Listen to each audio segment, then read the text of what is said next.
সূরা কুরাইশ। বিসমিল্লাহির রহমানির রহিম। রহমান রহিম আল্লাহ তাআলার নামে।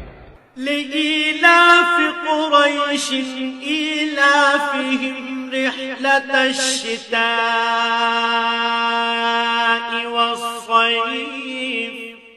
কাবার পাহারাদার কুরাইশ বংশের প্রতিরক্ষার জন্য, তাদের প্রতিরক্ষা শীত ও গরমকালের সফরের জন্য।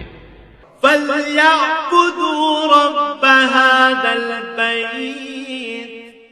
তাদের এ ঘরের মালিকের ইবাদত করা উচিত। الذي أطعمهم من جوع وآمنهم من خوف। যিনি দুর্দিনে তাদের খাবার সরবরাহ করেছেন এবং তিনি তাদের ভয় ভীতি থেকে নিরাপদ করেছেন।